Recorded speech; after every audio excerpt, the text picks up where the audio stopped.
Dead எக்ஸாமுக்கு படிக்கிறீங்களா? இதை படி மார்க்க பொடி. டெட் எக்ஸாம் குரூப் 4 எக்ஸாமுக்கு ரொம்பவே யூஸ்ஃபுல்லான தமிழ் நோட்ஸ் தான் இந்த வீடியோவில் பார்க்க போகிறோம். கொஸ்டின்ஸ் ரொம்பவே இம்பார்ட்டண்ட்டான கொஸ்டின்ஸ் தான். கண்டிப்பாக எக்ஸாமுக்கு வந்து கேட்பாங்க. பாருங்க, தேர்வில் கேட்கப்படும் மிக முக்கிய வினாக்கள் என்ன அப்படின்னு சொல்லி பார்த்துட்டு அதுக்கப்புறம் சூப்பர் டாபிக்ஸ் உள்ளால போயிட்டு அந்த டாபிக் அடிப்படையாக முக்கியமான கொஸ்டின் வந்து பார்க்கலாம். இப்போ தேர்வில் கேட்கப்படும் மிக முக்கிய வினாக்கள் வந்து பார்க்கலாம். பெண்களின் முதல் பருவம் எது அப்படின்னு கேட்டிருக்காங்க. ஆன்சர் பார்த்தீங்கன்னா பேதை. அது வந்து 5 வயதுலேருந்து 7 வயது வரை இருக்கிறது அப்படி சொல்கிறாங்க. விளக்கம் பாருங்க, சிறுமி பருவத்தின் ஆரம்பம் அப்படின்னு சொல்லியிருக்காங்க. அடுத்தது 2வது பருவம் வந்து எது அப்படின்னு பார்த்தீங்கன்னா பெதும்பை. 2வது பருவம் எது? பெதும்பை. அது வயது பார்த்தீங்கன்னா 8 வயதுலேருந்து 11 வயது வரை. ஓகேவா? விளக்கம் பாருங்க, சிறுமித்தனம் கடந்து குழந்தைத்தனத்தின் அடுத்த நிலையா அதை சொல்லப்படுது. அடுத்தது 3வது பருவம் எது அப்படின்னு பார்த்தீங்கன்னா மங்கை அப்படின்னு சொல்கிறாங்க. அதோட வயது பார்த்தீங்கன்னா 12 வயது முதல் 13 வயது வரை மங்கை அப்படின்னு சொல்கிறாங்க. விளக்கம் பள்ளி பருவம், சிறு யவனம் அதை மாதிரி சொல்கிறாங்க. அடுத்து 4வது பருவம் எது அப்படின்னு பார்த்தீங்கன்னா ஆன்சர் வந்து மடந்தை. இதற்கான வயது, மடந்தைக்கான வயது பார்த்தீங்கன்னா 14 வயது முதல் 19 வயது வரை. இதற்கான விளக்கம் இளம் வயது பருவம் அப்படின்னு இதை சொல்கிறாங்க. அடுத்தது 5வது பருவம் எது அப்படின்னு பார்த்தீங்கன்னா ஆன்சர் பாருங்க, அறிவை அப்படின்னு சொல்லியிருக்காங்க. அறிவைக்கு வயது பாருங்க 20 முதல் 32 வயது வரை அறிவை அப்படின்னு சொல்லப்படுது. இது வந்து விளக்கம் பார்த்தீங்கன்னா வாலிபராட்சி பருவம், சிந்தனை வளர்ச்சி இதெல்லாம் இருக்கக்கூடிய வயது 20 முதல் 32 வயது வரை அப்படின்னு சொல்லியிருக்காங்க. அடுத்தது 6வது பருவம் எது அப்படின்னு பார்த்தீங்கன்னா தெரிவை அப்படின்னு சொல்கிறாங்க. 6வது பருவம் தெரிவைக்கு வயது பார்த்தீங்கன்னா 26 வயது முதல் 32 வயது வரை அதை வந்து எடுத்துக்கலாம். தெரிவை அறிவும் அனுபவமும் அதிகரிக்கக்கூடிய ஒரு வயதாக அதை வந்து சொல்லப்படுது தெரிவை. ஓகேவா? அடுத்தது வந்து பாருங்க, 7வது மற்றும் கடைசி பருவம் எது அப்படின்னு பார்த்தீங்கன்னா பேரிளம் பெண் வந்து சொல்கிறாங்க. இது பேரிளம் பெண்ணுக்கு வந்து வயது 33 முதல் 40 வயது வரை சொல்லப்படுது. விளக்கம் பார்த்தீங்கன்னா முழுமையான வயது, வாழ்க்கை அனுபவம் நிறைந்த காலமுடையதா இந்த பேரிளம் பெண் காலம் வந்து இருக்கும். ஓகேவா? அடுத்தது வந்து பாருங்க, மான், யானை, பசு, எருமை போன்ற விலங்குகளின் இளமை பெயர் எது அப்படின்னு வந்து கேட்டிருக்காங்க. ஆன்சர் பார்த்தீங்கன்னா இதற்கெல்லாம் வந்து விடை கன்று. ஓகேவா? இது பாருங்க, விளக்கம் பாருங்க, மாடு, யானை போன்ற விலங்குகளின் குழந்தை கன்றாக அழைக்கப்படுகிறது. கீரி, அணிர் போன்ற விலங்குகளின் இளமை பெயர் எது அப்படின்னு தான் அடுத்து கேட்குறாங்க. அதற்கான விடை வந்து பிள்ளை. ஓகேவா? கீரி, அணிர் போன்ற விலங்குகளின் இளமை பெயர் வந்து பிள்ளை அப்படின்னு சொல்லப்படுது. விளக்கம் பாருங்க, சிறு விலங்கு அல்லது இளமை விலங்குகள் பிள்ளை என அழைக்கப்படுகின்றன. கோழி, எலி, குருவி போன்ற விலங்குகளின் இளமை பெயர் எது அப்படின்னு வந்து இப்போ கேட்டிருக்காங்க. அது வந்து விடை பார்த்தீங்கன்னா குஞ்சு. அடுத்து விளக்கம் வந்து பாருங்க, கோழி, எலி, குருவி போன்ற விலங்குகள் இளமைக்குள் குஞ்சு என அழைக்கப்படுகின்றன. சிங்கத்தின் இளமை பெயர் எது அப்படின்னு பார்த்தீங்கன்னா குருளை. ஆன்சர் வந்து குருளை. விளக்கம் பாருங்க, சிங்கத்தின் குழந்தை குருளை எனப்படும். அடுத்தது கரடி, ஆடு, நாய், குரங்கு, பூனை, பன்றி, கழுதை, குதிரை போன்ற விலங்குகளின் இளமை பெயர் எது அப்படின்னு வந்து கேட்டிருக்காங்க. விடை பார்த்தீங்கன்னா குட்டி. ஓகேவா? அடுத்தது விளக்கம் வந்து பாருங்க, இந்த வகை விலங்குகளின் குழந்தை குட்டி என அழைக்கப்படுகிறது. அடுத்தது கொஸ்டின் வந்து பாருங்க, புலியின் இளமை பெயர் எது அப்படின்னு கேட்டிருக்காங்க. ஆன்சர் வந்து பரல். விளக்கம் வந்து பாருங்க, புலியின் குழந்தை வந்து பரல் அப்படின்னு சொல்லி அழைக்கப்படுது. அடுத்தது சிற்றிலக்கிய வகைகளில் கலம்பகம் எதற்குள் வருகிறது அப்படின்னு பார்த்தீங்கன்னா 96 சிற்றிலக்கிய வகைகளுள் ஒன்றா வருகிறது. அடுத்தது இதற்கான விளக்கத்தை பாருங்க, தமிழ் இலக்கியத்தில் கலம்பகம் 96 சிற்றிலக்கிய வகைகளில் ஒரு முக்கிய பகுதியாக இருக்குது. அடுத்தது வந்து பார்த்தீங்கன்னா கலம்பகத்தில் எத்தனை உறுப்புகள் உள்ளன அப்படின்னு பார்த்தீங்கன்னா 18 உறுப்புகள் வந்து கலம்பகத்தில் இருக்குது. இதற்கான விளக்கம் வந்து பாருங்க, கலம்பகம் மொத்தம் 18 உறுப்புகளை கொண்டது. அடுத்தது பாருங்க, கலம்பகம் என்ற சொல்லின் பொருள் என்ன அப்படின்னு பார்த்தீங்கன்னா விடை பாருங்க, களம் வந்து 12 கூட்டல் பகம் வந்து 6 சேர்த்து கலம்பகம் அப்படின்னு சொல்லப்படுது. விளக்கம் களம் 12 மற்றும் பகம் 6 சேர்ந்து கலம்பகம் வந்து உருவாகிறது அப்படின்னு விளக்கத்தில் சொல்லப்படுது. அடுத்தது 1வது கலம்பகம் எது அப்படின்னு பார்த்தீங்கன்னா ஆன்சர் வந்து நந்தி கலம்பகம். விளக்கம் வந்து பாருங்க, தமிழ் இலக்கியத்தில் 1வது கலம்பகம் நந்தி கலம்பகம் ஆகும். அடுத்தது நந்தி கலம்பகம் யாரை பற்றி பாடப்பட்டது அப்படின்னு பார்த்தீங்கன்னா ஆன்சர் 3ஆம் நந்திவர்மனை பற்றி பாடப்பட்டது. நந்தி கலம்பகம் 3ஆம் நந்திவர்மனுக்கு பாடப்பட்டது. இப்படி ஞாபகம் வச்சுக்கோங்க. அடுத்தது கலம்பகம் பாடுவதில் வல்லவர் யார் அப்படின்னு பார்த்தீங்கன்னா ஆன்சர் வந்து ரெட்டையர்கள். விளக்கம் வந்து பாருங்க, கலம்பகம் பாடுவதில் சிறந்த திறமை கொண்டவர்கள் யாரு? ரெட்டையர்கள் என பாடுவர். அடுத்தது கலம்பகத்தின் 18 உறுப்புகள் வந்து என்ன அப்படின்னு சொல்லி பார்க்கலாம். புய வகுப்பு, அம்மானை, கார், ஊசல், இரங்கல், மரம், தலை, தவம், சித்து, பான், கைக்கிளை, தூது, குரம், வண்டு, காலம், மதங்கி, களி, சம்பிரதம். இதற்கான விளக்கம் பாருங்க. தமிழ் இலக்கியத்தில் கலம்பகம் 18 உறுப்புகளை கொண்டது. இவை ஒவ்வொன்றும் தனித்துவமான சிற்றிலக்கிய கலைப்பொருளை பிரதிநிதித்துவம் செய்கின்றன. பாடல்களிலும் கவிதைகளிலும் இந்த 18 உறுப்புகள் பயன்படுத்தப்படுகின்றன. இப்போ நம்ம பார்த்ததெல்லாம் தேர்வில் கேட்கக்கூடிய மிக முக்கியமான வினாக்கள் நம்ம வீடியோ ஸ்டார்டிங்கில் பார்த்துட்டோம். இப்போ பாருங்க சூப்பர் டாபிக்ஸ் என்ன அப்படின்னு சொல்லி பார்க்கலாம். இன்னைக்கான சூப்பர் டாபிக்ஸ் பெயர் சொல், திருக்குறள், பராபரக்கன்னி, பாதம், நீங்கள் நல்லவர், பசிப்பினி போக்கிய பாவை.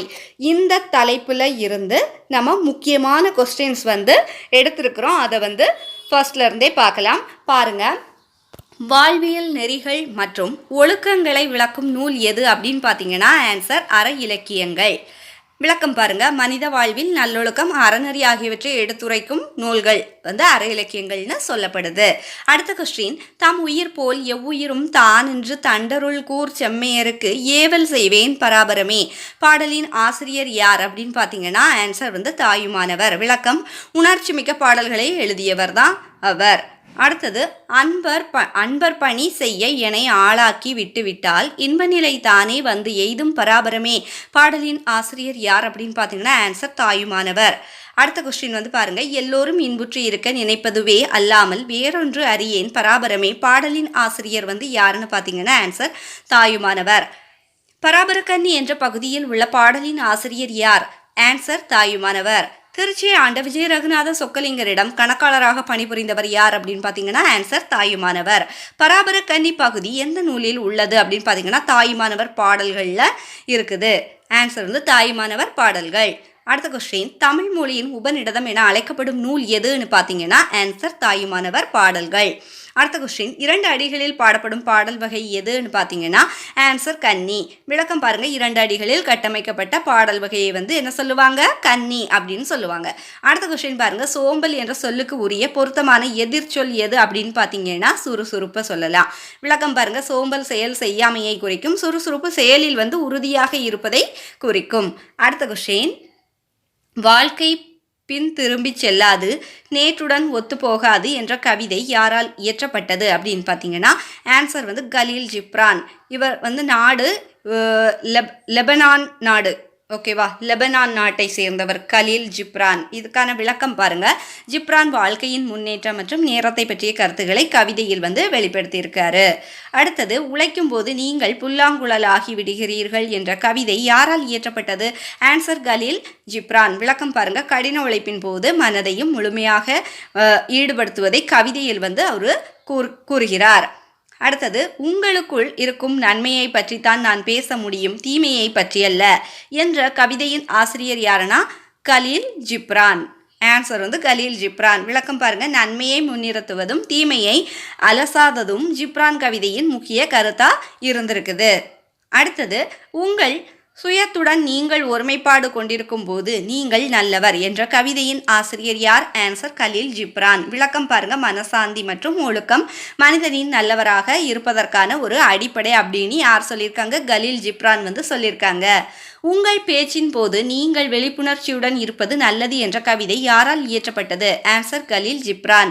விளக்கம் பாருங்க. சொற்களை கவனமாக பயன்படுத்துதல் நல்ல செயல்களின் அடிப்படை அப்படின்னு சொல்லியிருக்காங்க. யாரு? கலீல் ஜிப்ரான். உறுதியாக கால் பதித்து உங்கள் குறிக்கோளை நோக்கி நடக்கையில் நீங்கள் நல்லவர் என்ற கவிதை யாரால் இயற்றப்பட்டது? ஆன்சர் கலீல் ஜிப்ரான். விளக்கம் பாருங்க. தைரியம் மற்றும் உறுதி வாழ்க்கையில் முன்னேறுவதற்கான முக்கிய பண்பு அப்படின்னு சொல்லியிருக்காங்க. யாரு? கலீல் ஜிப்ரான். கலீல் ஜிப்ரானின் பாடல்களை தீர்க்கதரிசி என்ற பெயரில் தமிழில் மொழிபெயர்த்தவர் யார்? ஆன்சர் புவியரசு. விளக்கம் பாருங்க. புவியரசு ஜிப்ரானின் பாடல்களை தமிழில் மொழிபெயர்த்து தீர்க்கதரிசி என்ற பெயரில் வெளியிட்டார். அடுத்தது, நீங்கள் நல்லவர் என்ற பகுதி எந்த நூலில் இடம்பெற்றுள்ளது? ஆன்சர் தீர்க்கதரிசி. விளக்கம் பாருங்க. ஜிப்ரானின் பாடல்களில் நீங்கள் நல்லவர் பகுதி தமிழில் தீர்க்கதரிசி நூலில் இடம்பெற்றுள்ளது. அடுத்தது, பரிசு பெறும்போது உன் மனநிலை எப்படி இருக்கும்? ஆன்சர் மகிழ்ச்சி. விளக்கம், பரிசு கிடைக்கும் போது மகிழ்ச்சி மனநிலையை ஏற்படுத்துது. அடுத்தது வாழ்வில் உயர்ந்த முறையில் முன்னேற என்ன செய்ய வேண்டும்? ஆன்சர் உழைக்க வேண்டும். வாழ்க்கையில் உயர்வை அடைய கடுமையாக உழைப்பது அவசியம் அப்படின்னு சொல்லப்படுது. தனி ஒருவனுக்கு உணவு இல்லை எனில் இந்த ஜெகத்தினை அழித்திடுவோம் என்று கூறியவர் யார்? ஆன்சர் பாரதியார். பாரதியார் மனிதநேயம் மற்றும் சமுதாய நலத்தை கவனித்தவர். அடுத்தது பாருங்க, மணிமேகலை எந்த நகரை சேர்ந்தவர்? ஆன்சர் பூம்புகார். மணிமேகலை கதையின் நாயகி பூம்புகார் நகரை சேர்ந்தவர் அப்படின்னு சொல்லப்பட்டிருக்கு. கோமுகி என்பதன் பொருள் என்ன? ஆன்சர் கோ அப்படின்னா பசு, முகி அப்படின்னா முகம். விளக்கம் பாருங்க, கோமுகி என்பது பசுவின் முகத்தை குறிக்கும் தமிழ் சொல். அடுத்தது, கோமுகி பொய்கை நீரின் மேல் அமுத சுரபி தோன்றும் மாதம் எது? ஆன்சர் வைகாசி திங்கள். கோமுகி பொய்கை நீரில் அமுத சுரபி தோன்றும் மாதம் வைகாசி. புத்த பீடிகையை காவல் செய்து வருபவர் யார்? ஆன்சர் தீவதிலகை. தீவதிலகை புத்த பீடிகையை பாதுகாக்கக்கூடியவங்களா சொல்லியிருக்குது. அடுத்தது, பொய்கை நீரின் மேல் ஓர் அரிய பாத்திரம் தோன்றும், அது கையில் இருந்தது அமுத சுரப்பி என்னும் பாத்திரம் ஆகும். விடை பார்த்தீங்கன்னா ஆபுத்திரன். அரிய பாத்திரம் ஆபுத்திரன் கையில் அமுத சுரப்பி போல இருந்தது. அடுத்தது, உணவு எடுக்க குறையாமல் வளர்ந்து கொண்டே இருக்கும் பாத்திரம் எது? ஆன்சர் அமுத சுரபி. இது எல்லா தேவைகளையும் நிறைவேற்றும் தன்மையுடைய பாத்திரம் அப்படின்னு சொல்லப்படுது. அடுத்தது, கோவலன் மற்றும் மாதவியின் மகள் யார்? ஆன்சர் மணிமேகலை. கோவலன் மற்றும் மாதவியின் மகள் கதையில் நாயகி யாரு? மணிமேகலை. மணிமேகலை தெய்வம் அழைத்து சென்ற தீவு எது? ஆன்சர் மணிபல்லவ தீவு. கதையில் மணிமேகலை தெய்வம் அழைத்து சென்ற தீவு மணிபல்லவ தீவு என்று சொல்லப்படுது. அமுத சுரபியை பெற்றுக்கொண்ட மணிமேகலை எந்த நகரத்திற்கு செல்கிறாள்னு பார்த்தீங்கன்னா ஆன்சர் பூம்புகார். கதையில் மணிமேகலை பூம்புகார் நகரத்திற்கு செல்கிறாள் என்று சொல்லப்பட்டிருக்கு. மணிமேகலை கையில் இருந்த அமுத சுரப்பியில் உணவு வைத்த பெண் யாருன்னா ஆன்சர் ஆதிரை. கதையில் மணிமேகலை கையில் கொண்ட அமுத சுரப்பியில் உணவு வைக்க உதவியவர் யாரு? ஆதிரை. அடுத்த கொஸ்டின், மணிமேகலை அமுத சுரப்பியை கொண்டு யாருக்கு உணவு அளிக்கிறாள்னு பார்த்தீங்கன்னா ஆன்சர் உடல் குறையுற்றோர், பிணியாளர், ஆதரவற்றோர். கதையில் மணிமேகலை அமுத சுரப்பி மூலம் ஏழைகள் மற்றும் உதவிக்கரையற்றவர்களுக்கு உணவு வழங்குகிறாள் என்று சொல்லப்பட்டிருக்கு. பூம்புகாரில் உள்ள சிறைச்சாலைக்கு சென்று அங்கு உள்ளவர்களுக்கு உணவிட்டவர் யார்? ஆன்சர் மணிமேகலை. சிறைச்சாலையில் இருக்கும் கைதிகளுக்கு உணவு வழங்கியவர் யாரு? மணிமேகலை. மாதவம் செய்தவளே, இந்த உலகில் மக்களின் பசிப்பினி தீர்க்கும் பாங்குடைய அறத்தை செய்கிறாய் என்று மன்னன் யாரை குறிப்பிடுகிறார்? ஆன்சர் மணிமேகலை. மன்னன் மணிமேகலையின் சமூக சேவையை பாராட்டியிருக்காங்க. அடுத்து, சிறைக்கோட்டம் அறக்கோட்டமாக மாற வேண்டும் என்று மன்னனிடம் கூறியவர் யார்? ஆன்சர் மணிமேகலை. சிறைக்கோட்டை அறக்கோட்டமாக மாற்ற முயற்சியாளராக கதையில் மணிமேகலை செயல்பட்டிருக்காங்க. அடுத்தது, நல்லறம் புரியும் நங்கையே என்று மன்னவன் யாரை குறிப்பிடுகிறார்? ஆன்சர் மணிமேகலை. மன்னன் மணிமேகலையின் அறநெறி உணர்வை பாராட்டியிருக்காங்க. பாதம் என்ற கதையின் ஆசிரியர் யார்? Answer S Ramakrishnan. இந்த கதை தமிழ் சிறுகதை எழுத்தாளராகும் எஸ் ராமகிருஷ்ணனால் எழுதப்பட்டதுன்னு சொல்லியிருக்காங்க. அடுத்தது, தற்கால தமிழ் எழுத்தாளர்களுள் குறிப்பிடத்தக்கவர் யார் அப்படின்னு பார்த்தீங்கன்னா ஆன்சர் எஸ் ராமகிருஷ்ணன். விளக்கம் பாருங்க, இவர் பல சிறந்த தமிழ் சிறுகதைகளை எழுதியிருக்காங்க. அடுத்து, உபபாண்டவம், காத விலாசம், தேசாந்திரி, கால்முளைத்த கதைகள் முதலிய நூல்களை எழுதியவர் யார்? Answer S Ramakrishnan. இவரின் படைப்புகள் தமிழ் சிறுகதை இலக்கியத்தின் முக்கிய அங்கமாகும். அடுத்தது, பாதம் என்ற கதை எந்த சிறுகதை தொகுப்பில் இடம்பெற்றுள்ளதுன்னு பார்த்தீங்கன்னா ஆன்சர் தாவரங்களின் உரையாடல். பாதம் கதை தாவரங்களின் உரையாடல் என்ற தொகுப்பில் இடம்பெற்றுள்ளது. அடுத்தது, தாவரங்களின் உரையாடல் என்ற சிறுகதையை எழுதியவர் யார்? Answer S Ramakrishnan. தொகுப்பின் ஆசிரியர் ராமகிருஷ்ணன். ஒன்றன் பெயரை குறிக்கும் சொல் எது அப்படின்னு பார்த்தீங்கன்னா ஆன்சர் பெயர் சொல். ஒரு பொருளின், மனிதனின் அல்லது இடத்தின் பெயரை குறிக்கும் சொல் பெயர் சொல் என அழைக்கப்படுகிறது. பெயர் சொல் எத்தனை வகைப்படும் பார்த்தீங்கன்னா ஆன்சர் 6. விளக்கம், தமிழ் இலக்கணத்தில் பெயர் சொற்கள் 6 வகை அப்படின்னு சொல்லப்படுது. பெயர் சொல்லின் வகைகள் என்னென்ன அப்படின்னு பார்த்தீங்கன்னா பொருட்பெயர், இடப்பெயர், காலப்பெயர், சினைப்பெயர், பண்பு பெயர், தொழிற்பெயர். அடுத்து, தமிழ் இலக்கணத்தில் ஒவ்வொரு பெயர் சொல்லுக்கும் வகைமையை ஒவ்வொருவராக வகைப்படுத்தியுள்ளனர் ஒவ்வொன்றாக. ஓகேவா? அடுத்தது பாருங்க, பொருளை குறிக்கும் பெயர் என்ன அப்படின்னா பொருட்பெயர். மரம், செடி, மயில், பறவை போன்ற உடைமை கொண்ட பொருட்களை குறிக்கும் சொல் பொருட்பெயர் அப்படின்னு சொல்லியிருக்காங்க. அடுத்த கொஸ்டின், ஓர் இடத்தின் பெயரை குறிக்கும் பெயர் என்ன? இடப்பெயர். சென்னை, பள்ளி, பூங்கா, தெரு போன்ற இடங்களை குறிக்கும் சொல் இடப்பெயராக கருதப்படுது. காலத்தை குறிக்கும் பெயர் என்னன்னா காலப்பெயர். அதாவது நிமிடம், நாள், வாரம், சித்திரை, ஆண்டு போன்ற கால அளவுகளை குறிக்கும் சொல் காலப்பெயர். அடுத்தது, பொருளின் உறுப்பை குறிக்கும் பெயர் பெயர் என்னன்னா சினைப்பெயர். கண், கை, இலை, கிளை போன்ற பொருளின் உறுப்புகளை குறிக்கும் சொல் சினைப்பெயர்.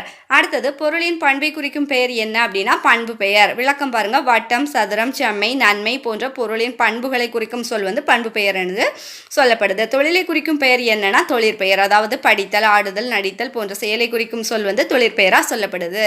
அடுத்தது பெயர் சொற்களுக்கு எடுத்துக்காட்டுகள் என்னென்ன வாக்கியம். பெயர் சொல் வகை அதாவது பெயர் சொற்களுக்கு எடுத்துக்காட்டுகள் என்னென்ன அப்படின்னு சொல்லி பார்க்கலாம். அதாவது வாக்கியம் பாருங்க. பெயர் சொல் வகை காவியா வந்தாள். அடுத்து பொருட்பெயருக்கு வந்து பாருங்க. காவியா பள்ளிக்கு சென்றாள். இது வந்து இடப்பெயர். அடுத்தது வந்து பாருங்க. பள்ளி தொடங்கும் நேரம் காலை 9 மணி அப்படின்னு சொன்னால் இது வந்து காலப்பெயரை வந்து குறிக்குது. அடுத்து காவியா தலையை அசைத்தாள் அப்படின்றது வந்து சினை பெயரை வந்து குறிக்குது.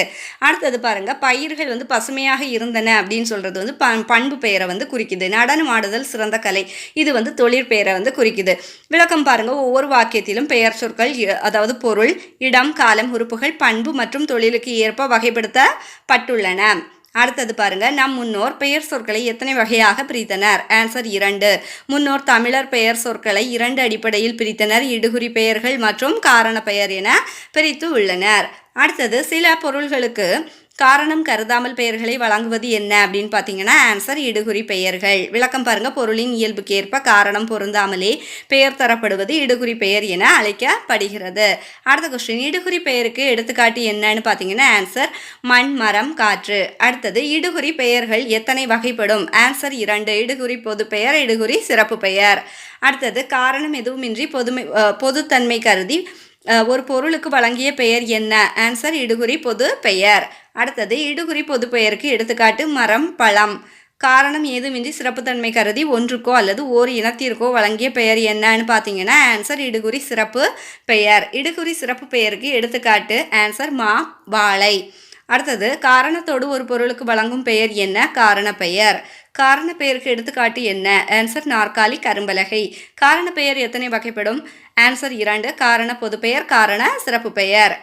அடுத்தது குறிப்பிட்ட காரணமுடைய எல்லா வகை பொருள்களையும் பொதுவாக குறித்தல்னா என்ன அப்படின்னு கேட்டிருக்காங்க. ஆன்சர் வந்து காரண பொது பெயர். விளக்கம் பாருங்க. ஒரே வகை அல்லது காரணம் கொண்ட எல்லா பொருள்களையும் பொதுவாக குறிக்கும் பெயர் தான் வந்து காரண பொது பெயர் அப்படின்னு சொல்லப்படுது. காரண பொது பெயருக்கு எடுத்துக்காட்டு என்னன்னா விடை பறவை, அணி. குறிப்பிட்ட காரணமுடைய எல்லா வகை பொருள்களுள் ஒன்றை மட்டும் சிறப்பாக குறித்தல் என்னன்னு பார்த்தீங்கன்னா விடை காரண சிறப்பு பெயர். ஒரே வகை உள்ள பல பொருள்களில் ஒரு தனித்துவமான ஒன்றை குறிக்கும் பெயர் வந்து காரண சிறப்பு பெயர். காரண சிறப்பு பெயருக்கு எடுத்துக்காட்டு என்ன அப்படின்னு பார்த்தீங்கன்னா ஆன்சர் வளையல், நாற்காலி. கீழ்கண்டவற்றில் இடுகுறி பெயர் எது அப்படின்னு பார்த்தீங்கன்னா ஆன்சர் மண். காரணம் கருதாமல் வழங்கப்பட்ட பெயர் என்பதால் மண் இடுகுறி பெயர் ஆகும். கீழ்கண்டவற்றில் காரண பெயர் எது. ஆன்சர் வளையல். விளக்கம் பாருங்க. வளையல் என்பது அதன் வடிவம் அதாவது பயன்பாட்டை அடிப்படையாக கொண்டு வழங்கப்பட்ட பெயர். அடுத்தது கீழ்கண்டவற்றில் இடுகுறி சிறப்பு பெயர் எதுன்னு பார்த்தீங்கன்னா விடை வாழை. விளக்கம் பாருங்க. ஒரு குறிப்பிட்ட இனத்தை சிறப்பாக குறிக்கும் பெயர் என்பதால் இது இடுகுறி சிறப்பு பெயர். அடுத்தது அன்பில் இன்பம் காண்போம், அறத்தினில் நேர்மை காண்போம் என்ற பாடலின் ஆசிரியர் யார். ஆன்சர் புலவர் ஆ முத்தரையனார். விளக்கம் பாருங்க. மலேசிய தமிழ் கவிஞரான இவர் அறநெறி கருத்துக்களை பாடல்களில் வந்து கூறியுள்ளார். அடுத்தது வன்புகழ் கொடையிற் காண்போம், வலிமையை போரில் காண்போம் என்ற பாடலின் ஆசிரியர் யார். ஆன்சர் புலவர் ஆ முத்தரையனார். இந்த வரிகளும் அதே கவிஞரின் அறநெறி பாடல்களில் ஒன்றாகும். அடுத்தது தன் பிறப்புரிமையாக தமிழ் மொழி போற்ற காண்போம் என்ற பாடலின் ஆசிரியர் யார். ஆன்சர் புலவர் ஆ முத்தரையனார். தமிழ் மொழியின் பெருமையை வலியுறுத்தும் பாடல் இது அப்படின்னு சொல்லப்பட்டிருக்கு. அடுத்தது பாருங்க. கீழ்கண்ட சொற்களை அகர வரிசைப்படுத்துக அப்படின்னு சொல்லியிருக்காங்க. பாருங்க. பூனை கொடுத்துருக்காங்க, தையல், தேனி, ஓணான், மான், வௌவால், கிளி, மாணவன், மனிதன், ஆசிரியர், பழம் இந்த மாதிரி கேள்வி கொடுத்துருக்காங்க. விடை பாருங்க. அதில் அகரவரிசைப்படுத்தி எழுதுறதுக்கான விடை ஆசிரியர், ஓணான், கிளி, தேனி, தையல், பழம், பூனை, மனிதன், மாணவன், மான், வௌவால். விளக்கம் பாருங்க. தமிழ் அகரவரிசை அதாவது அ, ஆ, இ அடிப்படையில் ஒழுங்குபடுத்தப்பட்டது. அடுத்த கொஸ்டின். நீதி நூல் பயில் என்று கூறியவர் யார். ஆன்சர் பாரதியார். கல்வி மற்றும் ஒழுக்கம் முக்கியம் என்பதை கூறியவர் பாரதியார். அடுத்தது பாருங்க. ஒலி வேறுபாட்டை தெரிந்து கொள்வோம். அறம், கருவி. அடுத்து செகண்ட் அறம் இருக்கிறது ஒழுக்கத்தை குறிக்குது. அந்த ராரா வேறுபாடு அதாவது ஒலி வேறுபாடு. ஓகேவா. அடுத்தது பாருங்க, மனம் அப்படின்னு சொன்னால் 2 சுழினா 3 சுழினா இதற்கான டிஃப்ரெண்ட்டில் பொருள் வந்து மாறுபடுறதை நம்ம பார்க்கலாம்.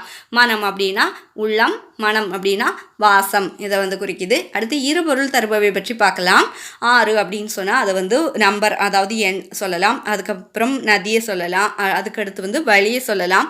அடுத்தது பாருங்கள், திங்கள் அப்படின்னு சொன்னால் சந்திரன் சொல்லலாம், மதின்னு சொல்லலாம், நாட்களை வந்து குறிக்குது இந்த மாதிரி. அடுத்தது ஓடு அப்படின்னா சுடப்பட்ட மண்ணை குறிக்குது. அடுத்து வந்து ஓடுதல் அதை குறிக்குது, ஓடுவது இந்த மாதிரி. அடுத்து நகை அப்படின்னு சொன்னால் சிரிப்பது, புன்னகை. அடுத்து அணிகலன் இந்த மாதிரி குறிக்குது பாருங்க. அடுத்தது கீழ்கண்ட சொற்றொடர்களை சரியான வரிசையில் அமைக்கவும். சிறை கோட்டத்தை அறக்கோட்டமாக மாற்றுமாறு மன்னனிடம் வேண்டினாள். அடுத்து மணிமேகலை மணிபல்லவ தீவிற்கு சென்றால், சிறைசாலைக்கு சென்று உணவிட்டால், அமுத சுரபியை பெற்றால், ஆதரிடம் சென்று முதல் உணவை பெற்றாள். இந்த மாதிரி இருக்குது இல்லையா. விளக்கம் அதுக்கு வந்து சரியானது பாருங்கள், செகண்ட் ஒன். அடுத்து 4வது இருக்கிறது, அடுத்து 5வது, அடுத்து 3வது, அடுத்து 1வது உள்ளது. ஓகேவா. இதை தான் வந்து சொற்றொடர்களை சரியான வரிசையில் அமைக்கிறது. விளக்கம் பாருங்கள், மணிமேகலை கதையின் நிகழ்வுகள் நேர்மையான வரிசையில் வந்து அமைக்கப்பட்டுள்ளன. அடுத்தது, எந்த 4 குணங்கள் இல்லாமல் வாழ்வதே அறமாக கருதப்படுகிறது? ஆன்சர், பொறாமை, பேராசை, சினம், கடுஞ்சொல். இந்த தீய குணங்களை தவிர்ப்பதே நல்லற வாழ்வின் ஒரு அடிப்படை அப்படின்னு சொல்லப்பட்டிருக்கு. துன்பம் செய்தவரை தண்டிக்கும் சிறந்த வழி எது அப்படின்னா நன்மை செய்தல். விளக்கம் பாருங்கள், தீமைக்கு பதிலாக நன்மை செய்வதே உயர்ந்த அறமாக கருதப்படுகிறது. அடுத்தது, அறநூல்களில் கூறப்பட்டுள்ள அறங்களுள் சிறந்தது எது அப்படின்னு பார்த்தீங்கன்னா பகிர்ந்து கொடுத்தல். ஆன்சர், பகிர்ந்து கொடுத்தல். பிறருடன் பகிர்ந்து வாழ்வதே உயர்ந்த மனிதநேய அறமாகும் அப்படின்னு சொல்லப்பட்டிருக்கு. ஏழைகளுக்கு உதவி செய்வது எவ்வாறு அழைக்கப்படுகிறது அப்படின்னு பார்த்தீங்கன்னா ஆன்சர், ஈகை. தேவை உள்ளவர்களுக்கு உதவி செய்வது ஈகை எனப்படும். அடுத்தது, பிற உயிர்களின் எதை கண்டு வருந்துவது அறிவின் பயன் அப்படின்னா துன்பத்தை கண்டு வருந்துவது. பிறரின் துன்பத்தை உணர்ந்து கருணை கொள்வது அறிவுடையவரின் பண்பு அப்படின்னு சொல்லப்பட்டிருக்கு. உள்ளத்தில் எது இல்லாமல் இருப்பதே சிறந்த அறமாகும், அதாவது குற்றம் இல்லாமல் இருப்பதே சிறந்த அறமாகும். மனதில் தீய எண்ணங்கள் இல்லாமல் இருப்பதே உயர்ந்த அறநெறி அப்படின்னு சொல்லப்பட்டிருக்குது. நாளைக்கு இதே மாதிரி சூப்பர் டாபிக்ஸில் வந்து பார்க்கலாம். அதே மாதிரி தேர்வில் கேட்கப்படும் மிக முக்கிய வினாக்கள் என்ன அப்படின்றதையும் வந்து பார்க்கலாம். இந்த நோட்ஸ் எல்லாமே உங்களுக்கு ரொம்பவே யூஸ்ஃபுல்லாக இருந்துச்சுன்னா நம்ம ஸ்டடி பஸ் சேனலை சப்ஸ்கிரைப் பண்ணி வச்சுக்கோங்க. பெல் பட்டன் கிளிக் பண்ணி ஆல் ஆப்ஷன்ஸ் பண்ணுங்கள். அப்போ தான் நான் அப்லோட் பண்ணுற வீடியோ எல்லாமே உங்களுக்கு உடனுக்குடன் நோட்டிஃபிகேஷனாக மொபைலோட ஃப்ரண்ட்டில் வந்து காமிக்கும். ஓகேவா. தேங்க்ஸ் ஃபார் வாட்சிங்.